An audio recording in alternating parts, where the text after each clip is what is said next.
आज डिस्कस करेंगे हम बहुत ही इम्पॉर्टेंट थ्योरम और फर्स्ट थ्योरम है इस चैप्टर की, जिसे कहते हैं बेसिक प्रोपोर्शनलिटी थ्योरम, या इसे थेल्स थ्योरम भी कहते हैं, क्योंकि ये जो कंसेप्ट है इस थ्योरम का ये एक ग्रीक मैथमेटिशियन थेल्स हैं उन्होंने दिया है। इसे थेल्स थ्योरम के नाम पे भी जानते हैं और बेसिक प्रोपोर्शनलिटी थ्योरम भी कहते हैं।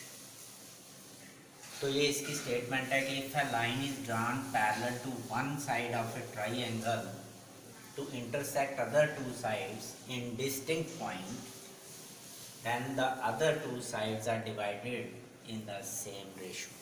तो ये कंसेप्ट है, ये थ्योरम की स्टेटमेंट है कि अगर एक लाइन ड्रा की जाए पैरेलल टू किसी ट्राइएंगल के एक साइड के पैरेलल ड्रा की जाए तो दूसरी दो साइड्स को वो अलग अलग पॉइंट्स पे काटेगी, इंटरसेक्ट करेगी, तो वो जो यहाँ पे इंटरसेक्ट करेगी तो जो दो पार्ट बनेंगे तो वो दोनों साइड जो है वो दूसरी बची वो सेम रेशो में डिवाइड हो जाएंगी। वो हमने प्रूव करना है यहाँ। तो ये फर्स्ट थ्योरम है, वेरी इंपॉर्टेंट थ्योरम है। इसे बेसिक प्रोपोर्शनलिटी थ्योरम के नाम पे भी जानते हैं और थेल्स थ्योरम में भी जानते हैं थ्योरम के नाम पे। तो कभी कभी ये ऐसे भी आ सकता है ये क्वेश्चन, या तो कई बार स्टेटमेंट आएगी तो आपने देखना है कि स्टेटमेंट कौन सी है, तो हमने कौन सी थ्योरम है तो कैसे करनी है स्टेटमेंट देखिए। इसमें गिवन वगैरह सब कुछ होता है, जो हमें प्रूव करना होता है वो भी होता है और जो दिया होता है वो भी होता है। तो या ऐसे भी आ सकता है state and prove basic proportionality theorem. अगर ऐसा क्वेश्चन आ जाता है कि state and prove basic proportionality theorem, तो तब आपने क्या करना है, स्टेटमेंट ये खुद लिखनी है, वहाँ इसके अलग मार्क्स होंगे। ये जो स्टेटमेंट है if a line is drawn, ये पूरा का पूरा आपने खुद लिखना है। तो या तो स्टेटमेंट आएगी पूरी या इस तरह का क्वेश्चन आएगा, फिर आपने स्टेटमेंट भी लिखनी है, इसके अलग मार्क्स होंगे, और बाकी जो हमने प्रूव वगैरह करना है वो उसके अलग मार्क्स होंगे। तो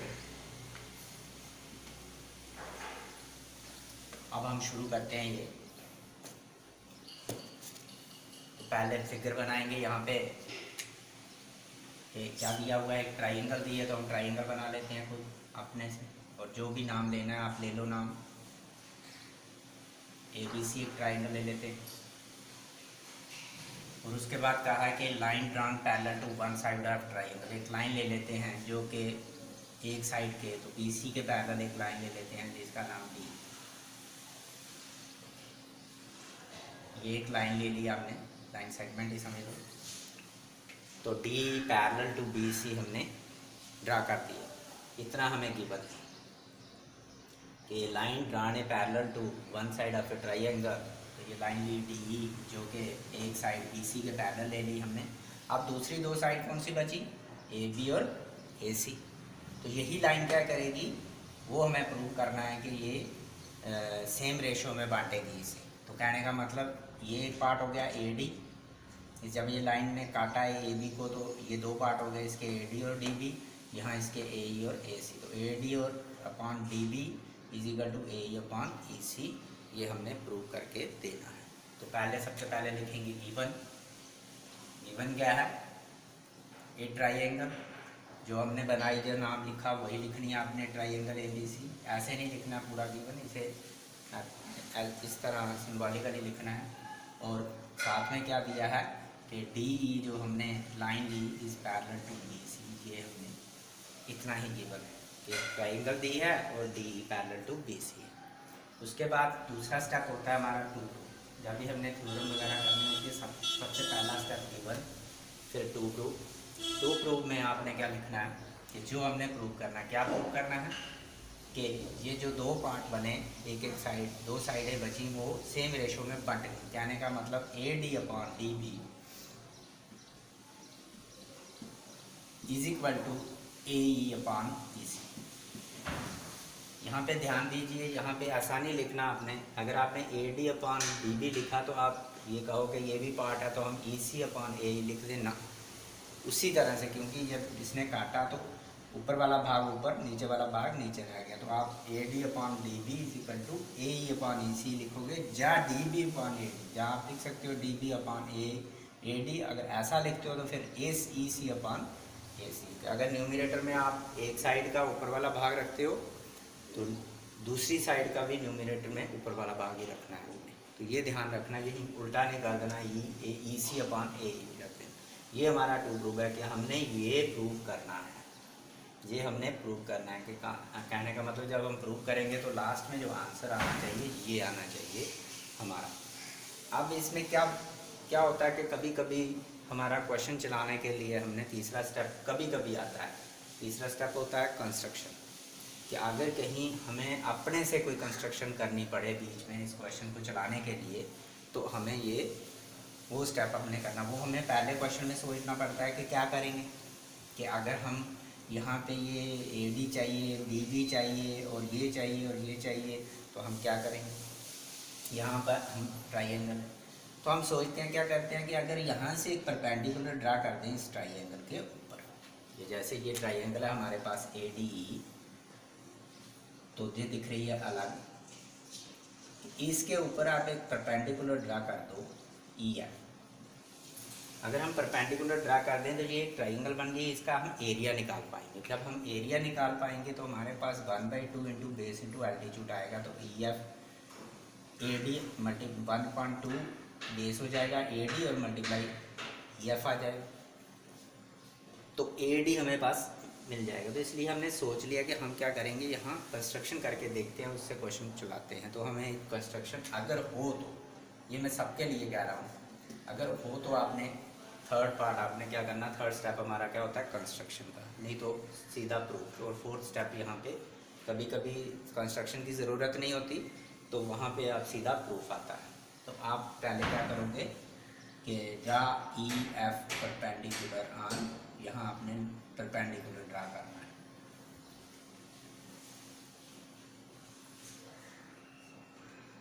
draw E F perpendicular on A D, या ए डी भी लिख सकते हो आप, जैसे मर्जी।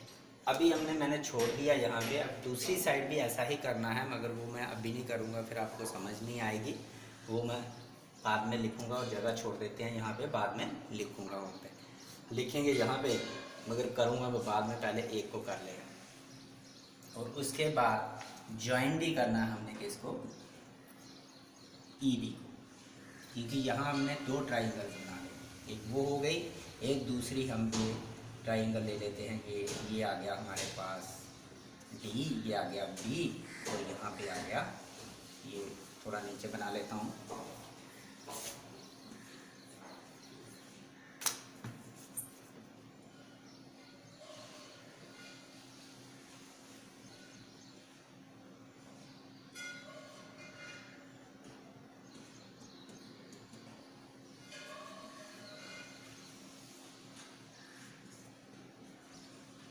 तो इसके लिए भी परपेंडिकुलर यही होगा वाई, क्योंकि जब हम अगर ई से परपेंडिकुलर, ये एक्यूज एंगल मैं अभी थोड़ी देर में समझाता हूँ, तो ये परपेंडिकुलर यहाँ गिरेगा, वो गिर रहा है यहाँ देखिए बाहर जाके यहाँ पे।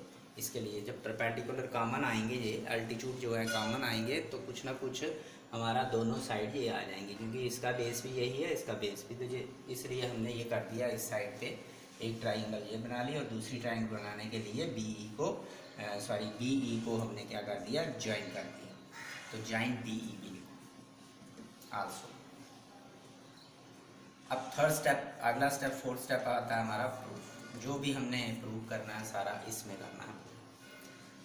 तो उसमें आपको एक तो गिवन को ध्यान रखना है, एक कंस्ट्रक्शन को ध्यान रखना है, और टू प्रूफ को ये ध्यान रखना है कि हमने ये चीज़ें चाहिए, A D B D, A D upon D B चाहिए, उधर ए ई अपॉन ई सी चाहिए। और ये ध्यान रखना है, इसको हम यूज़ करेंगे, इस चीज़ को भी, इधर कोई चीज़ है तो उसे यूज़ करना है। गिवन इसलिए होता है कि गिवन दिया हुआ है, तो हमें जैसे आपको कहीं एक रेक्टेंगल का एरिया निकालना है तो लेंथ और ब्रेथ गिवन है, तो आप मज़े से लिखोगे कि पता है अगर आपको लेंथ इतनी है, ब्रेथ इतनी है, तो एरिया का फॉर्मूला लगा के आप इसी तरह से जब गिवन कोई चीज़ है तो आपको अगर पता है तो वो आप यूज़ कर सकते हो नीचे यहाँ क्वेश्चन में। और कंस्ट्रक्शन इसीलिए की हमने कोई थोड़ा सा यूज़ करना है इसलिए, तो ये दोनों ध्यान में रखनी है और साथ साथ में ये प्रूफ को देखते जाना है कि हमें क्या चाहिए। हमें चाहिए AD/BD पहले। तो मैंने बता दिया कि आपको हमने क्या किया, सबसे पहले EF परपेंडिकुलर किया AB के ऊपर। तो एक पहले ये ट्राइंगल ले लेते हैं, इसका एरिया निकाल देते हैं, फिर ये ट्राइंगल ले लेते हैं, इसका एरिया निकालते हैं। तो हम पहले निकालते हैं एरिया ऑफ ट्राइंगल। तो ये जो हमने लिखा पहले ADE इज इक्वल टू, तो इसका जब एरिया निकालेंगे हम तो एरिया का फॉर्मूला होता है 1/2 इंटू बेस इंटू हाइट या अल्टीट्यूड। तो बेस, अब क्या होता है कि ये ट्राइंगल जब EF आपने यहाँ पे ड्रा किया तो जैसे कि ये A और DJ नीचे आ गए और E ऊपर, EF आपने AD के ऊपर किया, तो ये हो गया आपके पास बेस और ये हो गया एल्टीट्यूड। यहाँ से भी आप देख सकते हो मैंने जानबूझ के ये बार तीसरी बनाई। तो ये आ गया हमारे पास कि जिस साइड पे परपेंडिकुलर गिरता है वही साइड क्या होती है, बेस बनती है। तो क्योंकि कॉरस्पॉन्डिंग बेस होता है, एल्टीट्यूड होता है, तो इसलिए आपको यहाँ से खींचेंगे तो ये बेस होगा, यहाँ से खींचेंगे तो ये बेस होगा। तो हमने कहाँ से खींचा, यहाँ से खींचा और अपोजिट साइड पे AD आई तो AD बेस हुआ।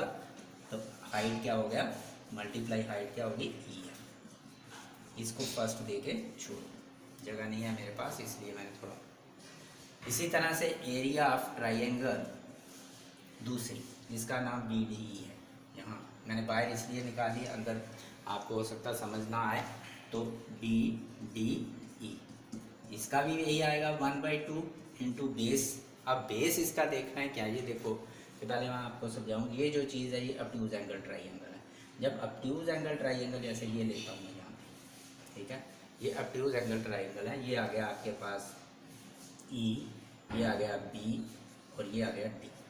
इसका अगर E से हम एल्टीट्यूड खींचेंगे तो नेचुरली यहाँ पे आएगा, तो हमें ये साइड बढ़ानी पड़ेगी। तो ये जो परपेंडिकुलर है ऑब्ट्यूज एंगल ट्राइंगल के, ये बाहर आते हैं, दो परपेंडिकुलर बाहर आते हैं और एक एल्टीट्यूड जो है वो एल्टीट्यूड अंदर आता है। तो ये बाहर आते हैं तो आपको तब BF नहीं इसका बेस मानना है। आपने बेस, हमारे पास साइड उतनी ही है, BD ही है ट्राइंगल की, तो बेस हमें, क्योंकि ये किस पे गिरा, इस साइड पे गिरा आके BD के ऊपर, तो बेस क्या हो गया BD, चाहे प्रोड्यूस करके गिरा बट यहाँ BD ही इसका बेस हो गया और एल्टीट्यूड इसका EF। तो यही हो गया, जब ये वाली ट्राइंगल ली तो ये गिरा हुआ BD प्रोड्यूस करके आगे, तो EF इसका एल्टीट्यूड, BD इसका बेस। तो ये BD इंटू EF, ये आ गया हमारे पास सेकंड। अब जब हम इसे क्या करेंगे कि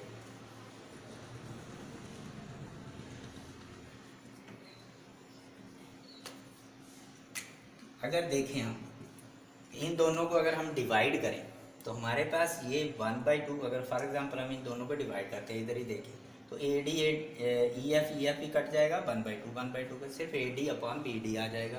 तो हमारा ये चीज़ दिखना शुरू हो गई। तो इसलिए हमें थोड़ा सा हिंट मिल गया कि हम इन दोनों को क्या करें, डिवाइड करें। तो dividing first by second we get, जब हम डिवाइड करेंगे तो यहाँ से देख देख के लिखना है आपने एरिया। ये शॉर्ट फॉर्म है, एरिया पूरा क्या लिखा आपने 9th में किया है, AR, जिसे बोलते हैं एरिया ऑफ ट्राइंगल ADE।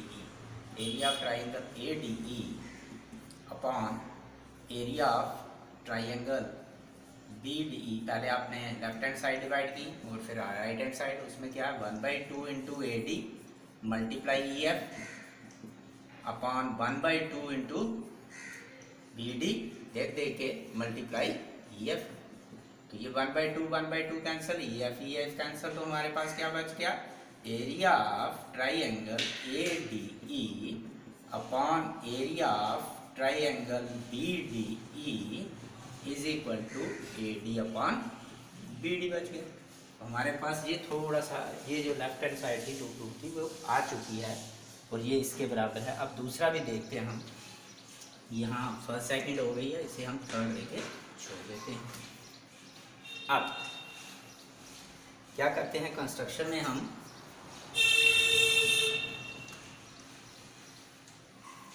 इसी तरह से जो हमने यहाँ पे काम किया यही काम दूसरी साइड पे करें। तो उसके लिए हमें क्या करना पड़ेगा, फिर डी से भी एक परपेंडिकुलर खींचना है हमें। Draw the perpendicular D G, या कुछ और लिख लो, जो भी नाम देना है वो अपना नाम दे सकते हो आप।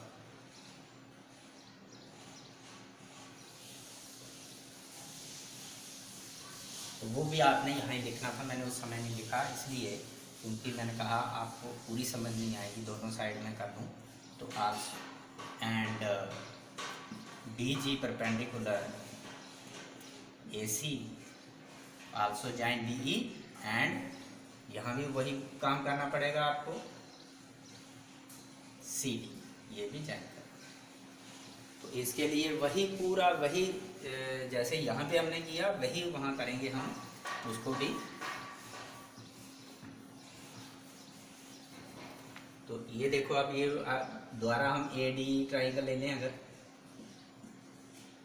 अब डी से परपेंडिकुलर ड्रा हुआ है डी जी, तो वो बेस हो जाएगा, हमें वही चाहिए ए वो, तो वही लेंगे area of triangle A D E again, मगर अब ये वाला लेंगे क्योंकि आप परपेंडिकुलर कहाँ ड्रा हुआ है, एल्टीट्यूड कहाँ पे गिरा है, वो ए ई के ऊपर गिरा है। तो ये 1/2 इंटू ए ई मल्टीप्लाई डी जी। तो थोड़ा लंबा चला जाएगा क्वेश्चन, डायरेक्ट करते हैं इसको। ऐसे लिखते हैं कि area of triangle A D E upon area of triangle. दूसरी जैसे यहाँ लिखा था, क्योंकि उसमें हमने लंबा कर दिया ऐसे समझने के लिए, ये सेम चीज़ जब सिमिलरली हमने दूसरी साइड पे करनी तो थोड़ा शार्ट भी कर दीजिए। तो नीचे दूसरी ट्राइंगल उस साइड पे कौन सी आई, अगर देखें तो उस साइड पे ट्राइंगल आई हमारे पास D E C.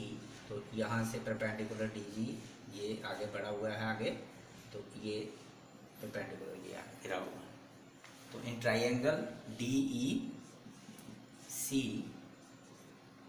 Is equal to इसका निकालेंगे तो 1/2 इंटू बेस क्या आ गया ए, और एल्टीट्यूड क्या आ गया डी जी, और इसका निकालेंगे तो ये भी 1/2, बेस क्या आ गया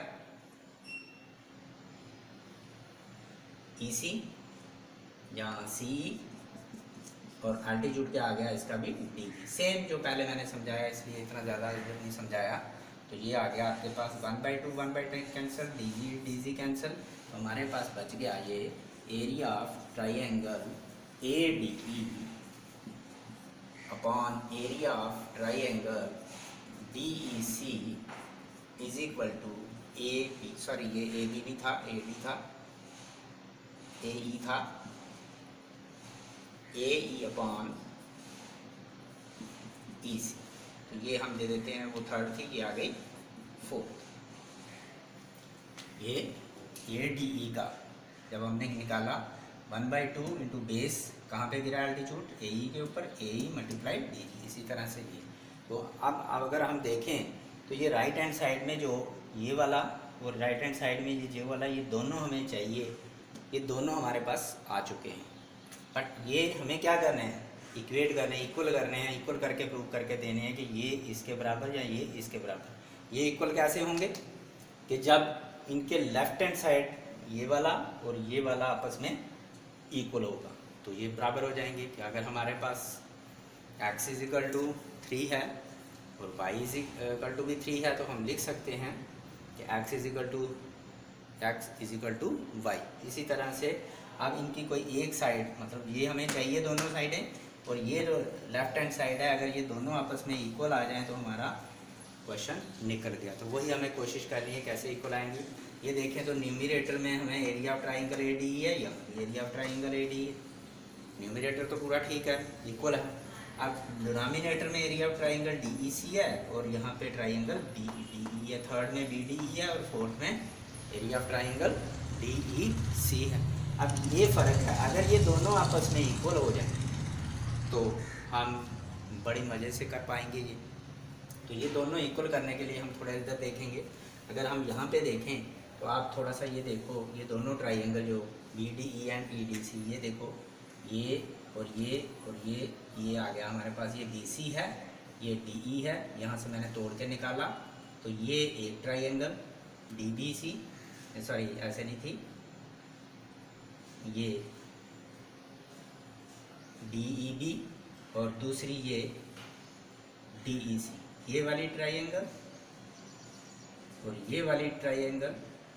इनको थोड़ा ध्यान से देखिए, ये आपने 9th में किया हुआ है कि डी ई बी सी के पैरेलल हैं, और ये दोनों ट्राइंगल आपको याद होगा, आपने पढ़ा है कि triangles are on the same base and between the same parallels are equal in area.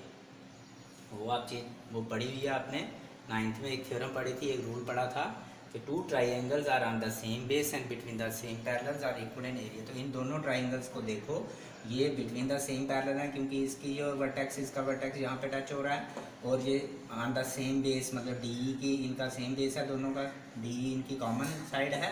तो ये दोनों, जैसे ये 2 मिनट के लिए मैं तोड़ता हूँ, आपको दिख जाएगी कि ये B D E and C D E जो हैं दोनों are on the same base D and between the same parallel B C and D, क्योंकि B C D C parallel, इसका मतलब इनका एरिया बराबर है। जब इनका एरिया बराबर है तो हम इनको एक दूसरे की जगह रख सकते हैं, तो वही हम यहाँ लिखेंगे। अब मैं कंस्ट्रक्शन भी साफ कर देता हूँ, जरूरत नहीं है।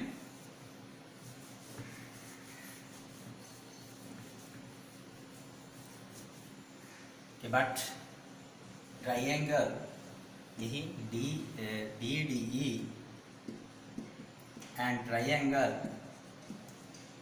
डी ई सी, ये वाली और ये वाली, are on the same base, base कौन सा है, D E, and between the same parallel, कौन कौन से पैरेलल है, D E parallel to B C. तो देयरफॉर इन दोनों का एरिया क्या होगा, बराबर होगा ट्राइंगल बी डी, ये हमने 9th में पढ़ा हुआ है, is equal to area of triangle D E C. अब हम इसे दे देते हैं, ये 4th आई और ये 5th। अब हम अगर ये 5th को इसमें पुट करें 4th में, तो ये बी डी, यहाँ भी क्या आ जाएगा, बी डी ई आएगा, area of triangle A D E upon area of triangle B D E, तो ये बचेगा, और area of triangle A D E B D E यही है। तो हम क्या करते हैं, ये आपने सोच लिया कि यहाँ पे हम चाहे पहले आप इन दोनों को इक्वेट करके यहाँ डाल दो, फिर एक नई बनाओ, फिर उसके साथ इसके साथ चलाओ, चाहे सीधा लिखो from 3rd 4th and 5th, क्योंकि जब हम इसे डी ई सी की जगह भरेंगे बी डी ई, जहाँ बी डी ई की जगह डी ई सी भरेंगे, तो ये दोनों साइड्स आपस में क्या हो जाएंगी, ये वाली साइड इन 3rd 4th और 3rd की ये लेफ्ट हैंड साइड इक्वल दिखेंगी, बिल्कुल सेम होंगी, तो इसका मतलब राइट हैंड साइड इक्वल होंगी। तो हम यहाँ डायरेक्ट लिख लेते हैं कि from 3rd 4th and 5th, ये देख लीजिए, मैं थोड़ा साफ करने लगा हूँ कि ये वाली 3rd 4th एंड 5th जब यहाँ पुट करेंगे ये सेम हो जाएगा, तो ये इक्वल हो जाएंगी। तो हम सीधा लिखेंगे from 3rd 4th and 5th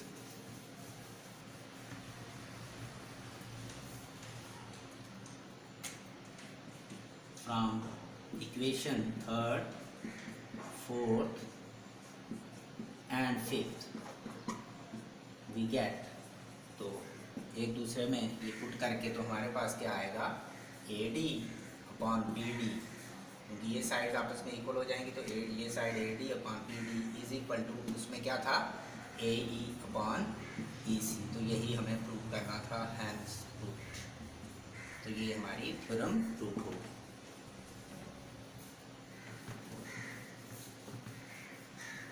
हमारी थ्योरम प्रूव हो गई। ये इंपॉर्टेंट थ्योरम है बहुत ज़्यादा, इस तरह से आपने देखना है, कंस्ट्रक्शन करनी है, और जहाँ पता नहीं चले तो आपको फिगर बाहर निकाल लेनी है इस तरह से, और बाहर निकाल के आप इस तरह बाहर निकाल के आपने देखना है, क्योंकि कई बार कॉम्प्लिकेटेड हो जाती है फिगर, अगर पूरी फिगर देखें तो इसलिए बाहर निकालो तो इजी बन जाता है। तो ये हमारे पास बहुत इंपॉर्टेंट थ्योरम है, इस थ्योरम ने आगे जाके पूरा काम करना है पूरे चैप्टर में। तो बेसिक प्रोपोर्शनलिटी थ्योरम,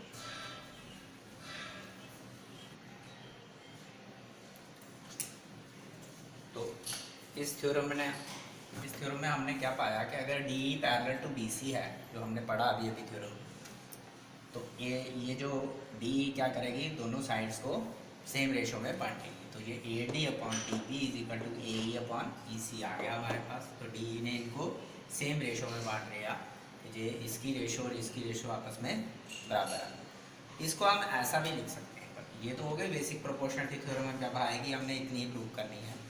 मगर इसको कभी ऐसा भी हो सकता है, ऐसा भी लिख सकते हैं कि इसको उल्टा कर दें। अगर फॉर एग्जांपल इसका ये 2/3 है, उसका आंसर भी 2/3 होगा, तो उल्टा करेंगे, रेसिप्रोकल करेंगे तो 3/2, उसका भी आंसर 3/2 होगा, तो कोई फ़र्क नहीं पड़ेगा। तो हम इसे कर सकते हैं B D upon A D is equal to E C upon A. तो ये ए की बात है, तभी भी समझ लो कि डी ई ने इनको सेम रेशो में बांटा। अब क्या हो गया, नीचे वाला पार्ट जो है वो न्यूमरेटर में चला गया और ऊपर वाला पार्ट जो है डिनोमिनेटर में आ गया। तो इसी तरह से दूसरी साइड भी B D upon A D is equal to E C upon A. हम इसे ऐसा भी लिख सकते हैं, अगर कहीं ज़रूरत पड़ेगी तो हम ऐसा भी यूज़ कर सकते हैं, ऐसा भी लिख सकते हैं। ये भी बेसिक प्रोपोर्शनलिटी थ्योरम ही समझो, उसमें ही ये जो जैसे ये है इसे हम उल्टा कर दें तो कोई प्रॉब्लम नहीं है, तो ऐसे ही ये है। अब कई बार हमें कुछ और भी मिलने को मिलता है, क्रॉरली, इसी से क्रॉरली बनती है, छोटे छोटे रूल्स बन जाते हैं साथ में। एक इसी से जैसे ये अगर आया तो इसको हम ऐसा लिख सकते हैं। अब अगर हम इसमें दोनों साइड ऐड करें 1, एडिंग, इसमें इसकी बात कर रहा हूँ, फिर इसकी भी करेंगे, एडिंग 1 बोथ साइड।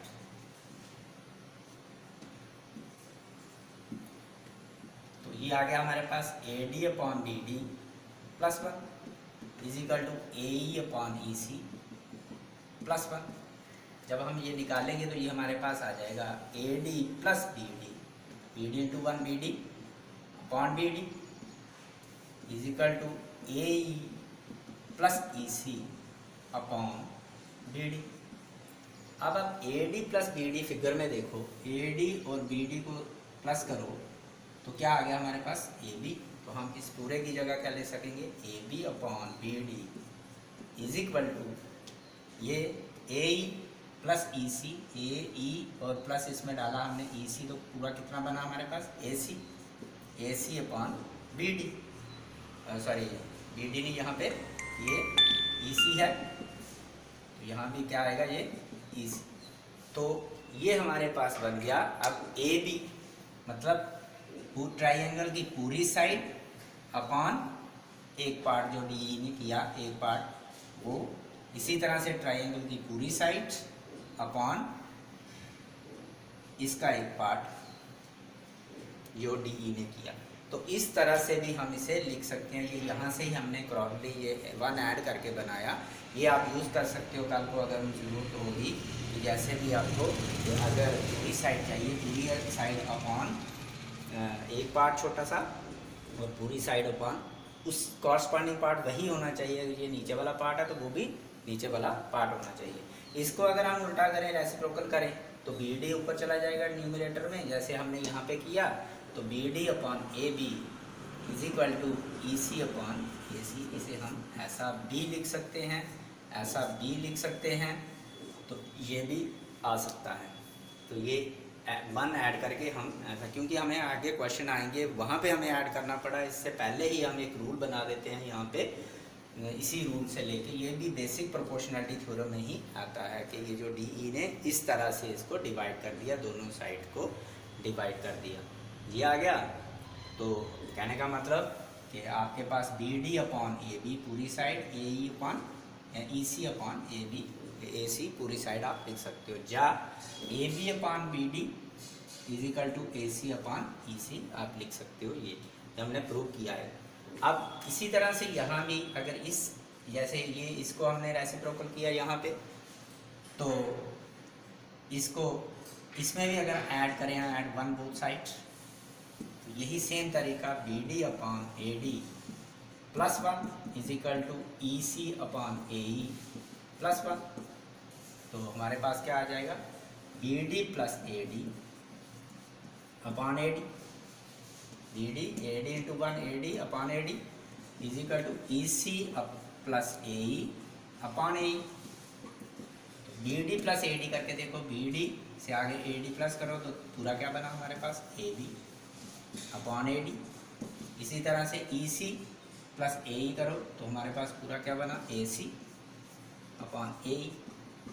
तो हमारे पास ये चीज़ भी आ गई कि आप ये देखें तो यहाँ दूसरा पार्ट था बी डी, वहाँ दूसरा पार्ट पूरी साइड अपॉन ऊपर वाला पार्ट ए डी, पूरी साइड अपॉन ऊपर वाला पार्ट ए ई। तो ये आ गया हमारे पास। तो इसको हम रेसिप्रोकल करेंगे तो A D upon A B is equal to A E upon A C. तो ये हमारे पास बना ऊपर वाला पार्ट अपॉन पूरी साइड, ऊपर वाला पार्ट अपॉन पूरी साइड। तो ये चारों चीज़ें भी हम कहीं ज़रूरत पड़े तो लगा सकते हैं। ये पांचवी चीज़ ये भी है क्योंकि बेसिक प्रोपोर्शनलिटी थ्योरम से ये बना, इसको हम अगर रेसिप्रोकल करें ये कर सकते हैं। अगर दोनों को बारी बारी ऐड करें 1 तो हमारे पास ये भी हमने एक किस्म का रूल बना दिया, प्रूव करके बताया कि ये इसके बराबर होता है। तो कल को आपको कहीं भी क्वेश्चन में ज़रूरत पड़ती है तो वहाँ आप डायरेक्ट आएंगे, आपको फर्स्ट क्वेश्चन में ही ऐसा आएगा तो डायरेक्ट हम अगर हमें ये पार्ट दिया है तो ये पूरा दिया है तो हम डायरेक्ट ये करके बता सकते हैं कि ये लाइन पैरेलल हैं या नहीं है, ये शो करेंगे। ये इसकी कुराली है, ये भी आपने साथ में करनी है, मगर थ्योरम यहाँ तक ही थी और आगे आपने यहाँ कई बार पूछा जाता है दूसरे तरीके के, given a triangle A B C D is parallel to B C then prove that, ये पूछा जाएगा या ये पूछा जाएगा या ये पूछा जाएगा या ये पूछा जाएगा। तो वो आपने तब यहाँ तक करने के बाद फिर आपको थ्योरम अगर उस तरीके से पूछी जाए तो फिर आपको ऐड 1 करके ये करके देना है।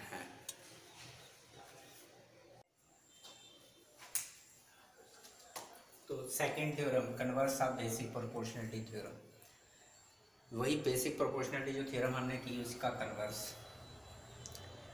कन्वर्स में क्या है कि ऐसे if a line divides any two sides of a triangle is in the same ratio then the line is parallel to the third side. कि जो उसमें हमें गिवन था वो यहाँ हमने प्रूव करना है और यहाँ उसमें जो हमने प्रूव किया था वो यहाँ पे गिवन है, तो इसीलिए इसको कन्वर्स कहा जाता है, उसकी उल्टी थ्योरम। तो स्टेटमेंट पूरी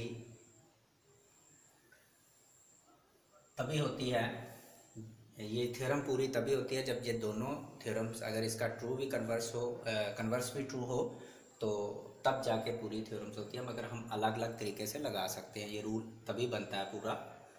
तो ये इसका कन्वर्स जो है ये भी ट्रू है कि यहाँ क्या दिया है कि एक लाइन है जो कि डिवाइड कर रही है। क्या हमने अभी अभी जो उस थ्योरम में किया तो वो क्या बाद में डिवाइड उसने लाइन ने डिवाइड किया था क्योंकि वो लाइन पैरेलल थी। तो लाइन डिवाइड कर रही है दो साइड्स को ट्राइंगल की, के कहने का मतलब यहाँ A D upon D B is equal to A upon E C दिया हुआ है, तो हमने लाइन करके देनी है D is parallel to B C. तो ये हमें ये ट्राइंगल दिया है, ट्राइंगल ए बी सी, इसमें in which A D upon B D is equal to A E upon E C, वो हमें वहाँ पे हमने ये प्रूव किया था। तो यहाँ पे ये गिवन है इसीलिए इसको कन्वर्स कहा गया। टू प्रूफ क्या है, प्रूफ क्या करना है हमने, इज पैरेलल टू द, वो लाइन जो है वो parallel to the third side that is D E is parallel to B C. वहाँ पे ये यहाँ पे था और ये यहाँ पे था, ये एक दूसरे की जगह पे चले जाते हैं जब कन्वर्स की बात आती है। तो अब हमने यहाँ करना है D E parallel to B C. अब कुछ चीज़ें जो हैं वो डायरेक्ट मेथड से प्रूव नहीं होती, जैसे हमने पहली थ्योरम प्रूव की, और तब हम क्या करते हैं इनडायरेक्ट मेथड ले लेते हैं। तो इनडायरेक्ट मेथड में क्या होता है कि हमें जैसे ये D is parallel to B C, हमें डी को बी सी के पैरेलल करके देना है, बट हमने कहना है कि ये हमें सपोज करना है कि ये नहीं है पैरेलल। हम उल्टा सपोज करेंगे कि ये नहीं है पैरेलल, तो हम पहले कहेंगे कि ये पैरेलल नहीं है और फिर कहेंगे कि वो एक और लाइन ले लेंगे जो इसके पैरेलल ले लेंगे, उसको कहेंगे पैरेलल। तो फिर हम क्वेश्चन को पूरा एविडेंस के साथ ये यूज़ करके वगैरह फिगर में देख के जो भी आता है करने के बाद ऐसा जाके आएगा, लास्ट में आता है उस इनडायरेक्ट मेथड में कि वो पॉसिबल ही नहीं होता, तो वो गलत आ जाता है। तो हमें जो सपोज किया होता है वो गलत निकलता है, देयरफॉर हम इसे क्या कहते हैं कि ये राइट है। तो इस तरह से हमने इनडायरेक्ट मेथड से क्वेश्चन चलाना है प्रूव। तो आपने ये पहले ये लिखना है, जो प्रूव करना है इसे लिखना है कि ये नहीं है, ये पैरेलल है, आपने लिखना नहीं है, तो लिखना है let D is not parallel to, is not parallel to B C. आप इसे ऐसे भी लिख सकते हो कि D E is not parallel to B C, इस तरह भी लिख सकते हो।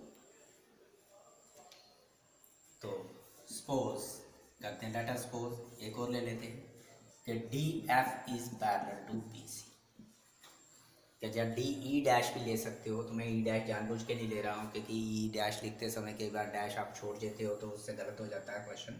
तो यहाँ हम एक ले लेते हैं लाइन और डी एफ ले लेते हैं। मगर अब ये कहते हैं, हमने ये कह दिया है, चाहे हमने प्रूव करना है D is parallel to B C, और जो फिगर में बनाया हमने डी सही पैरेलल हमने यही बनाया, बट हमने इस समय क्या सोचना है कि डी ई पैरेलल हमने ले लिया है कि D is not parallel to B C है। अब हमने क्या लेना है, D F parallel to B C.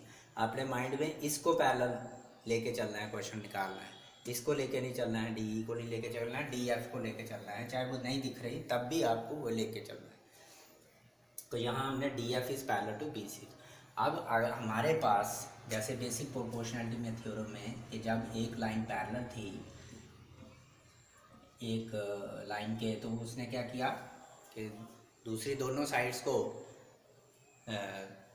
Same ratio में बांटा। तो ये डी एफ ले लेते हैं, ये वाली जो हमने अभी ली, D F is parallel to B C हमने लिया। तो बेसिक प्रोपोर्शनलिटी थ्योरम क्या कहती है, हमने अभी भी प्रूव की, उसका यूज़ करेंगे यहाँ पे, A D upon D B is equal to A F upon F C. तो ये हमारे पास आ जाएगा, therefore A D upon D B is equal to A F upon F C. ये फर्स्ट, मगर आया क्यों, बाई बेसिक प्रोपोर्शनलिटी थ्योरम, वो हमने यूज़ की यहाँ पे, और एविडेंस आपको साथ में देने हैं कि क्यों आया, वो आपने साथ में, जब भी थ्योरम्स करनी है, जब भी कोई क्वेश्चन करना है ज्योमेट्री में, तो आपको ये साथ में ज़रूर देना कि हमने कहाँ से यूज़ किया ये। और ये आ गई हमारे पास A F upon F C, A D upon D B is equal to, क्योंकि ये हमने पैरेलल ले लिए। बट हमारे पास अब हम गिवन को भी ले आते हैं, गिवन कुछ दिया हुआ है हमें, वहाँ भी A D upon D B दिया है, A D upon D B, but वो किसके इक्वल दिया है, ए ई अपॉन ई सी। ये सेकंड ले लेते हैं, और ये क्यों आया, क्योंकि ये क्या है, गिवन है, ये हमें दिया हुआ है। अब हम दोनों को देखें, फर्स्ट और सेकंड को, इनकी लेफ्ट हैंड साइड बिल्कुल सेम है। अगर इनकी लेफ्ट हैंड साइड सेम है, फॉर एग्जाम्पल ये 3/2 के बराबर है, ये भी 3/2 के बराबर है, इसका मतलब ये भी 3/2 के बराबर होगा, ये भी 3/2, तो ये आपस में बराबर होंगे। तो हम क्या करेंगे, फ्रॉम फर्स्ट एंड सेकंड लिखेंगे, इनको लेंगे, तो इनकी लेफ्ट हैंड साइड बराबर है, देयरफॉर RHS बराबर होंगी A F upon F C is equal to A E upon E C आ गई। ये हमारे पास बराबर आ गए A F upon F C is equal to A E upon E C. अब हम क्या करते हैं, इसमें ऐड करते हैं 1, एडिंग 1 बोथ साइड, क्योंकि आपने देखा है करने से पूरी साइड मिल जाती है हमें, पहले हमने अभी भी किया। जब हम एडिंग करेंगे यहाँ पे तो हमारे पास आएगा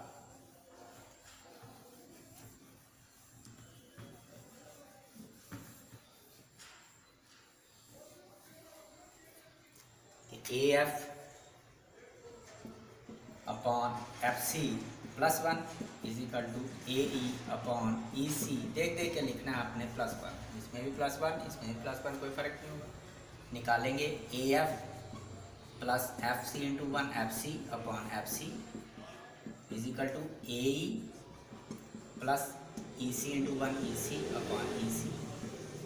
अब आप फिगर में देखो, A F plus F C, A F plus F C, यहाँ तक क्या पूरा बना, ए सी। इसे देख लो, A F plus F C A C के बराबर बना, तो this implies that A C upon F C is equal to, इसे भी देखो, ए ई यहाँ तक प्लस ई सी करो, ए ई प्लस ई सी, तो ये भी हमारे पास ए सी अपॉन ई सी बना। ये हमने फिगर से देखा। उसके बाद ये कट गया, 1 आ गया, ये कट गया 1, ठीक, ऐसे ये इसको इधर ले आओ तो ये अपॉन हो जाएगा, ये कट जाएगा, तो ऐसे ही काट दो। तो ये हमारे पास आ गया 1 upon F C is equal to 1 upon E C. Cross multiplying करेंगे तो हमारे पास बना EC into 1 EC is equal to FC into 1 FC। चाहे आप कन्वर्स करके भी देख लो, ऐसे आ गया। ये हमारे पास बना कि क्या बना, EC is equal to FC। कि EC और FC आपस में बराबर हो गए। और इसे अच्छी तरह से देखो, ये E और F दोनों ही क्या है, यहाँ पे E है, यहाँ पे F है। ये दोनों ही एक ही लाइन के ऊपर दो पॉइंट्स हैं, E और F। और जब दोनों हैं तो EC और FC आपस में बराबर आ रहे हैं। तो एक ही, अगर अलग अलग साइड पे होते तो अलग बात थी, मगर एक ही साइड पे हैं E और F, तो ये हमारे पास इक्वल आ गए कि जितना ये है इतना ये है। ये आपको सामने दिख रहा है, ये पॉसिबल ही नहीं है। ये कैसे पॉसिबल होगा, या तो E यहाँ पे होता तब, इसका मतलब जहाँ E यहाँ पे है, जहाँ F यहाँ पे है, तो तभी ये पॉसिबल है। तो हमने चाहे थोड़ा अलग लिया, बट ये तभी पॉसिबल होगा क्योंकि इक्वल आए हैं EC और FC। तो इसका मतलब या तो F यहाँ पे है, E और F एक ही जगह पे है, तभी जाके काम होगा। अगर E F एक ही जगह पे हैं, F उठ के यहाँ पे आ जाएगा, तो इसका मतलब D F हमने पैरेलल ली थी, तो D भी पैरेलल हो गए। तो ये हमें यहाँ से ये ऐसी चीज़ आ गई, ये पॉसिबल नहीं है। तो हम ये लिखेंगे, but this is not possible.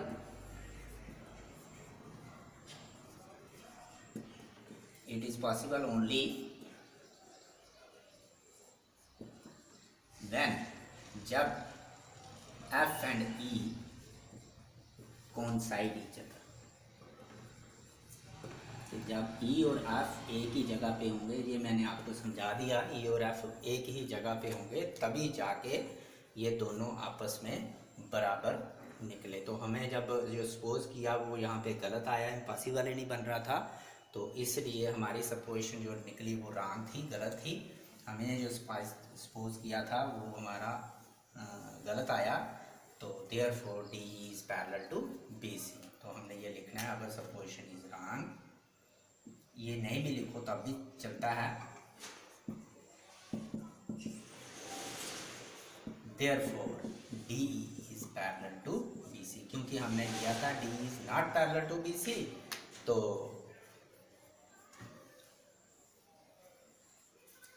फिर हमने निकाला, जाके देखा ये गलत निकला, ये ऐसा पॉसिबल नहीं था। तो इसका मतलब D is parallel to BC। ये होता है इनडायरेक्ट मेथड।